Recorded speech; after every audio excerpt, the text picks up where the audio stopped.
Selamat datang di video panduan pelaporan SPT tahunan PPH orang pribadi menggunakan Cortex. Saat ini, Cortex tersedia dalam dua bahasa, bahasa Indonesia dan bahasa Inggris. Pada video ini, kita akan membahas alur pembuatan SPT tahunan PPH orang pribadi menggunakan menu berbahasa Indonesia.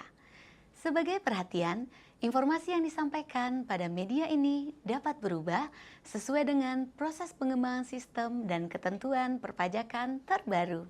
Video panduan ini ditujukan bagi wajib pajak orang pribadi karyawan dengan satu pemberi kerja. Berikut merupakan 3 tahap dalam melaporkan SPT tahunan PPH orang pribadi. Pertama, siapkan dokumen pendukung. Kedua, login dan buat konsep SPT tahunan. Ketiga, isi dan sampaikan SPT tahunan. Selanjutnya, tahap pertama, siapkan dokumen pendukung. Pada tahapan pertama, kawan pajak menyiapkan dokumen pendukung yang dibutuhkan untuk melaporkan SPT tahunan PPH orang pribadi, seperti bukti pemotongan atau pemungutan PPH dari pemberi kerja, daftar harta atau aset, dan daftar utang yang dimiliki, serta daftar anggota keluarga dan tanggungan, dan dokumen pendukung lainnya yang diperlukan. Berikutnya, tahap kedua, login dan buat konsep SPT tahunan. Untuk login ke aplikasi Cortex, silakan kawan pajak kunjungi laman www.cortexdjp.pajak.go.id. Kemudian, pada laman login, silakan isikan NPWP 16 digit orang pribadi atau NIK. Lanjutkan dengan menuliskan kata sandi, pemilihan bahasa, dan masukkan CAPTCHA atau kode keamanan. Lalu, klik login. Unduh dokumen bukti potong yang sudah diterbitkan oleh pemotong PPH pada portal wajib pajak. Pilih portal saya, kemudian pilih dokumen saya. Klik tombol refresh untuk menayangkan seluruh file dokumen yang tersedia pada portal wajib pajak. Lalu, pilih file bukti potong yang akan diunduh. Kemudian, gulir ke kanan untuk mengunduh dokumen bukti potong. Lalu, klik tombol unduh untuk mengunduh dokumen bukti potong A1 atau BPA1. Berikut ini adalah contoh tampilan bukti potong A1 atau BPA1. Selanjutnya, untuk melaporkan SPT tahunan PPH orang pribadi, pilih modul Surat Pemberitahuan SPT. Kemudian, pilih menu Surat Pemberitahuan SPT. Pada bagian konsep SPT, pastikan belum terdapat draft SPT yang sama. Pada daftar kolom jenis SPT, selanjutnya klik Buat Konsep SPT. Berikutnya, silakan pilih PPH orang pribadi, kemudian klik Lanjut. Selanjutnya, memilih jenis periode pelaporan SPT, pilih SPT tahunan, dan dilanjutkan memilih periode dan tahun pajak sesuai dengan tahun pajak yang akan dilaporkan. Kemudian, klik Lanjut. Pilihan berikutnya adalah model SPT. Sistem akan menampilkan pilihan normal apabila SPT baru pertama kali dibuat. Sebaliknya, sistem akan menampilkan pembetulan apabila terdapat SPT normal yang sudah disampaikan sebelumnya. Lanjutkan dengan klik Buat Konsep SPT. Pada menu Konsep SPT akan terbentuk SPT PPH orang pribadi sesuai dengan jenis pajak, jenis surat pemberitahuan pajak dan masa pajak, dan tahun pajak yang dibuat. Untuk melakukan pengisian SPT, klik lambang pensil untuk membuka konsep dan mengisi SPT tahunan PPH orang pribadi. Tahap ketiga, isi dan sampaikan SPT tahunan. Kawan pajak akan mengisi SPT tahunan dimulai dari halaman induk, dilanjutkan dengan mengisi lampiran SPT tahunan. Dalam video panduan ini, kita akan melakukan pengisian SPT tahunan wajib pajak orang pribadi yang memiliki penghasilan dari satu pemberi kerja, memiliki harta dan hutang pada akhir tahun pajak, sebagaimana yang tampak pada layar.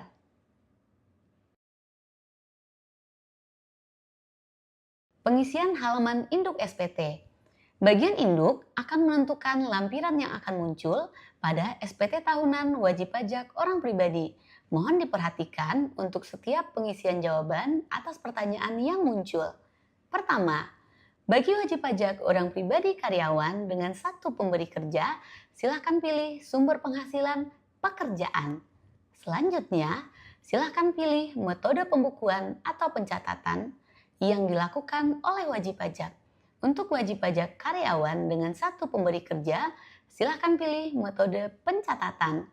Formulir yang pertama kali tersedia pada konsep SPT tahunan PPh orang pribadi meliputi formulir induk SPT dan lampiran L1. Pada bagian A, identitas wajib pajak, data akan terisi otomatis berdasarkan profil wajib pajak. Bagian A angka 7 dan A angka 8 hanya diisi apabila kawan pajak dengan status menikah serta memilih menjalankan hak dan kewajiban perpajakan dengan status pisah harta atau PH, atau memilih terpisah atau MT dengan suami atau istri. Berikutnya, pada bagian B, ikhtisar penghasilan neto. Angka 1A pilih ya, sehingga muncul informasi untuk mengisi lampiran L1 bagian D. Angka 1B, titik 1, pilih tidak. Angka 1C, pilih tidak. Angka 1D, pilih tidak. Selanjutnya, pada bagian C, perhitungan pajak terutang. Angka 2, penghasilan neto setahun akan terisi otomatis oleh sistem berdasarkan penjumlahan bagian B angka 1A, 1B, 1C, dan 1D. Angka 3, pilih tidak. Selanjutnya, angka 4 terisi otomatis oleh sistem berdasarkan perhitungan dari angka 2 dan angka 3. Selanjutnya, angka 5, pilih PTKP yang sesuai dengan status PTKP kawan pajak. Pilih TK 0. Angka 6 dan angka 7 akan terisi otomatis. Angka 8, pilih tidak dan angka 9 akan terisi otomatis. Pada bagian D, kredit pajak. Angka 10A, pilih ya. Angka 10B dan 10C terkait dengan angsuran dan surat tagihan pajak untuk PPh pasal 25 dan STP PPh pasal 25 dapat dilewati. Angka 10D pilih tidak. Karena pada video panduan ini kawan pajak hanya menerima penghasilan sebagai karyawan dari satu pemberi kerja. Berikutnya, bagian E, PPh kurang atau lebih bayar. Angka 11A merupakan hasil penghitungan oleh sistem dari bagian sebelumnya. Angka 11B dan 11C diisi otomatis oleh sistem. Pada bagian F, pembetulan hanya diisi jika modal SPT tahunan adalah pembetulan. Pada bagian G, permohonan pengembalian PPh lebih bayar dilengkapi jika SPT tahunan berstatus lebih bayar dan mengajukan pengembalian PPh lebih bayar ke DJP. Pada bagian H, angsuran PPh pasal 25 tahun pajak berikutnya, angka 13A, 13B, dan 13C pilih tidak. Pada bagian I, pernyataan transaksi lainnya, angka 14A akan menampilkan nilai harta dari SPT tahunan tahun pajak sebelumnya. Angka 14B pilih ya. Angka 14B akan menampilkan nilai utang dari SPT tahunan tahun pajak sebelumnya. Angka 14C, 14D, dan 14G pilih tidak. Angka 14E, 14F, dan 14H dapat dilewati. Pada bagian J, lampiran tambahan. Huruf A, B, dan C dapat dilewati. Huruf D dan E pilih tidak. Pengisian halaman induk SPT telah selesai. Mari kita lanjutkan dengan pengisian lampiran SPT. Selanjutnya, pengisian lampiran L1. Lampiran L1 merupakan lampiran yang otomatis muncul pada SPT tahunan PPh orang pribadi, terdiri atas 5 bagian. Bagian A, harta pada akhir tahun pajak. Bagian B, utang pada akhir tahun pajak. Bagian C, daftar anggota keluarga yang menjadi tanggungan. Bagian D, penghasilan neto dalam negeri dari pekerjaan. Bagian E, daftar bukti pemotongan pemungutan PPh. Pada lampiran L1 bagian A, sistem akan mengisi otomatis data harta, berdasarkan SPT tahunan PPh orang pribadi tahun pajak sebelumnya. Silakan kawan pajak melakukan cek posisi harta yang dimiliki atau dikuasai per akhir tahun pajak pelaporan. Lalu, melakukan ubah untuk melengkapi data yang sudah ada atau menghapus data harta yang sudah tidak dimiliki atau dikuasai, serta menambahkan data harta baru jika memiliki harta baru yang belum dilaporkan. Dan kawan pajak wajib mengisi minimal satu data harta untuk dapat melaporkan SPT tahunan PPh orang pribadi. Bagian A ini terdiri dari 6 subpengelompokan, yakni kas dan setara kas, piutang, investasi sekuritas, harta bergerak, harta tidak bergerak, termasuk tanah bangunan, dan harta lainnya. Sesuai ilustrasi kasus, terdapat harta berupa kas dan setara kas berdasarkan data pada SPT tahunan tahun pajak sebelumnya. Untuk mengubah nilai harta sesuai dengan kondisi akhir tahun pajak pelaporan, silakan klik lambang pensil. Akan muncul formulir yang harus diisi untuk melengkapi data harta. Pada bagian deskripsi, pilih jenis harta yang sesuai, serta melengkapi isian data yang diminta, lalu klik simpan. Selanjutnya, klik tombol tambah untuk mengisi harta yang diperoleh pada tahun pajak 2025. Perlu diketahui, selain secara manual, kawan pajak dapat mengisi daftar harta dengan metode impor data pada tombol impor data. Adapun template file impor dapat kawan pajak unduh dari laman www.pajak.go.id/kortek. Selanjutnya, gulir ke bawah menuju bagian B, utang pada akhir tahun pajak. Sama dengan sebelumnya, sistem akan mengisi otomatis data utang berdasarkan SPT tahunan tahun pajak sebelumnya.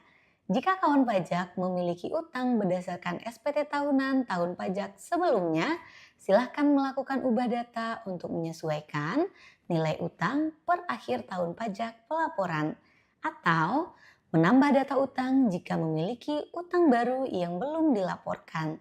Sesuai dengan ilustrasi kasus, wajib pajak hanya memiliki utang baru yang diperoleh pada tahun pajak 2025.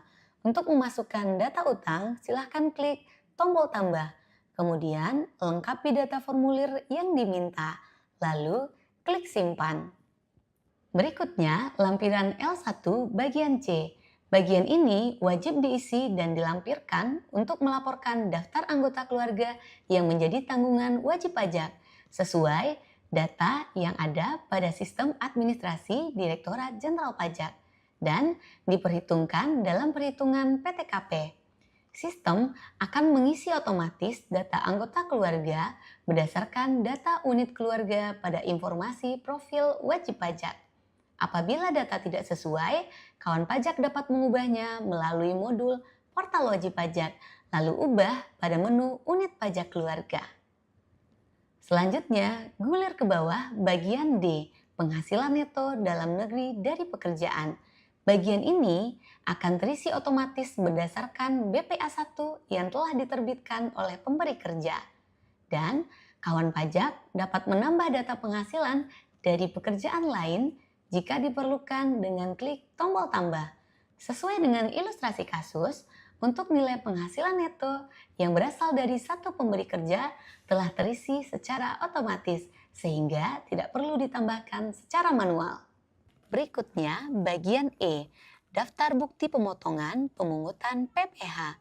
Bagian ini akan terisi otomatis berdasarkan jumlah pajak penghasilan yang telah dipotong oleh pemberi kerja sesuai dengan BPA1 yang telah diterbitkan. Apabila kawan pajak memiliki bukti pemotongan atau pemungutan lain, maka kawan pajak dapat melakukan penambahan dengan melakukan klik pada tombol tambah. Sesuai ilustrasi kasus pada video panduan ini, bukti pemotongan hanya bersumber dari satu pemberi kerja telah terprofil otomatis, sehingga tidak perlu dilakukan penambahan. Pengisian lampiran sudah selesai. Silakan kawan pajak untuk kembali ke halaman induk untuk melakukan submit SPT tahunan PPh orang pribadi. Namun, sebelum melakukan submit SPT, pastikan data yang muncul pada formulir induk SPT sudah sesuai. Selanjutnya, pengisian pernyataan dan submit SPT. Pada bagian K, pernyataan. Silakan centang pernyataan. Selanjutnya, klik bayar dan lapor. Akan muncul notifikasi sebagai berikut. Kawan pajak dapat menutup notifikasi tersebut untuk melanjutkan pelaporan. Selanjutnya, kawan pajak harus menandatangani dokumen SPT. Pada bagian penyedia tanda tangan, pilih kode otorisasi DJP. Kata sandi penandatanganan silahkan diisi dengan paspres yang telah kawan pajak buat sebelumnya. Lalu, klik simpan dan klik konfirmasi tanda tangan. Status SPT tahunan akan otomatis menjadi dilaporkan. SPT yang telah berhasil dilaporkan akan muncul di menu SPT dilaporkan. Kawan pajak dapat mengklik ikon mata untuk melihat isi SPT. Lalu, klik tombol hijau untuk mengunduh tanda terima pelaporan SPT atau bukti penerimaan surat. Atau klik tombol merah untuk mengunduh SPT dalam bentuk PDF. Selamat! Kawan pajak telah berhasil melaporkan SPT tahunan PPh orang pribadi menggunakan Cortex. Jika kawan pajak masih memerlukan bantuan, silakan kunjungi www.pajak.go.id atau hubungi Kring Pajak 1500 200. Subscribe YouTube channel @ditjenpajakri untuk menyimak video panduan lainnya. Pajak tumbuh, Indonesia tangguh.